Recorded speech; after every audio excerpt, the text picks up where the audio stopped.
होली की आत्मा। बचपन से शहर में रहने वाला मनोज इस साल होली की छुट्टियों में अपने गांव दुर्गापुर वापस आता है, जहां उसे देख पूरा गांव खुशी से झूम उठता है। जब गया था तब इतना सा था और अब देखो कितना बड़ा हो गया है। हाँ सरपंच जी, जब मैं गया था तब आप भी बहुत जवान थे और अब देखो कितने बूढ़े हो गए हैं आप। चलो चलो, बढ़िया है। बच्चा घर वापस आ गया। इसी खुशी में आज रात पार्टी होगी। क्या बात है, गांव में भी पार्टियां होने लगी। वैसे अगर पार्टी की बात है तो आज क्यों सीधा होली पार्टी करते हैं। होली पार्टी की बात सुन चहल पहल में अचानक सन्नाटा छा जाता है, जिसे देख मनोज को कुछ अजीब लगता है, लेकिन तभी सरपंच बात पलट देता है। अब बहुत देर हो गई, चलो सब अपने घर चलो, पार्टी के बारे में कल सोचेंगे। मनोज भी मम्मी पापा के साथ घर आ जाता है, पर होली पार्टी और उस पर पूरे गांव की खामोशी वाली बात अभी तक उसके जहन से निकलती नहीं। पापा, होली पार्टी की बात पर सब चुप क्यों हो गए थे। अरे होगी उनकी कोई अपनी बात। मुझे गांव की पंचायत ही थोड़ी पता है। थक गया हूँ, चलो सो जाते हैं, कल बात करते हैं। पापा की बात मानते हुए मनोज भी सोने चला जाता है। आज तो छुपा लिया, लेकिन हफ्ते बाद जब होली का दिन आएगा तब इसे कैसे रोकोगे। अगली सुबह सूरज के साथ ही मनोज भी गांव घूमने निकल जाता है, जिस पर रास्ते में उसे अपनी ही उम्र के कुछ लड़के भी मिलते हैं, जिनसे दोस्ती कर अब वो उनके साथ घूमने लगता है। इसी तरह कुछ दिन बीत जाते हैं और होली नजदीक आने लगती है। दोस्तों, होली में 4 दिन ही बचे हैं, पर गांव में उसकी कोई तैयारियां क्यों नहीं दिख रही। क्योंकि यहाँ होली नहीं मनाई जाती। अरे पर ऐसा क्यों। वो राजा भूषण। अरे तुम 4 दिन के लिए आए हो, क्या इतना सोच रहे हो। चलो कुछ खाने चलते हैं। इसी के साथ एक बार फिर होली की बात को टलते हुए देख मनोज को शक होने लगता है। वो घर पहुंचते ही इंटरनेट पर अपने गांव और राजा भूषण के बारे में जानकारी निकालने लगता है। क्या? मुझे आज तक ये नहीं पता था। ऐसा कैसे? किसी ने मुझे कुछ बताया क्यों नहीं? सारी जानकारी लेने के बाद मनोज गांव वालों या अपने मम्मी पापा से कुछ पूछे बिना खुद ही उसकी सच्चाई के बारे में छानबीन करने लगता है, जिसके चलते वो राजा भूषण की हवेली में पहुंचता है। वाह, क्या हवेली है यार। पर क्या यहाँ सच में कोई भूत है? हेलो भूत जी, कोई है क्या? हम इस साल गांव में होली सेलिब्रेट कर रहे हैं, क्या आप उस पर थोड़ा इंटरव्यू देंगे? मनोज के ऐसा बोलते ही गांव में तूफान उठ जाता है और हवेली में रखी सारी चीजें हिलने लगती है।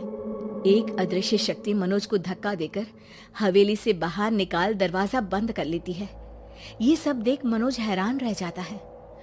क्या अभी मुझे हवा ने धक्का देकर बाहर निकाल दिया? मेरे होते हुए इस गांव में कभी होली नहीं मन सकती, इसलिए दोबारा ऐसी कोशिश भी मत करना, अंजाम बुरा होगा। आवाज सुन मनोज हैरानी से इधर उधर देखने लगता है, पर उसे कोई दिखाई नहीं देता। वो गांव वापस आ जाता है, जहां तूफान की वजह से सब कुछ तहस महस हो चुका होता है। आखिर ये तूफान आया कैसे? ना ऐसा कोई मौसम था और ना ही हमने होली का त्योहार मनाने की बात की थी। सरपंच की बात पर कोई रिएक्शन दिए बिना मनोज चुपचाप अपने घर चला जाता है। इस तरह देखते ही देखते होली का दिन भी आ जाता है और मनोज रंग लेकर गांव में निकल जाता है, लेकिन गांव पूरी तरह खाली होता है। अरे त्योहार का दिन है, धूमधाम की जगह मातम क्यों मनाया हुआ है? मनोज की आवाज सुन सब अपने घर की खिड़कियां खोल के घर के अंदर से ही उसे वापस जाने के लिए कहने लगते हैं, पर वो किसी की नहीं सुनता। तुझे पहले भी समझाया था, अगर होली खेलने की कोशिश भी की तो अच्छा नहीं होगा। अरे बात मान लो बेटा, तुम्हें सच नहीं पता। मुझे सब पता है। सालों पहले इस राजा ने एक अंधविश्वास फैलाया और आप लोग आज तक उसे मानते आ रहे हो। अरे बेटा, जब तुम पैदा भी नहीं हुए थे उससे भी बहुत पहले से इस गांव पर होली का श्राप है। अगर गांव में होली का त्योहार मनाया जाता है तो प्रलय आना पक्की बात होती है। राजा भूषण इस सब में नहीं मानते थे और त्योहार मनाने लगे, जिसके चलते होली वाले ही दिन पहले उनके बेटे की और फिर उनकी मृत्यु हो गई।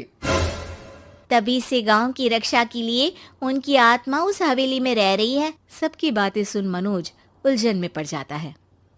सोचना भी मत मनोज, अगर तुमने इस परंपरा को तोड़ने की कोशिश भी की तो उसका परिणाम इस गांव और गांव के लोगों के लिए अच्छा नहीं होगा।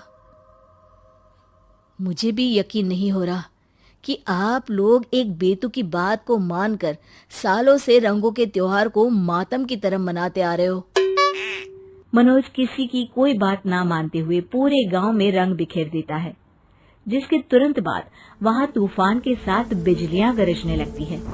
अचानक मौसम में ऐसा बदलाव देख जहां मनोज कंफ्यूजन में आ जाता है, वहीं गांव वाले डर से सहम जाते हैं।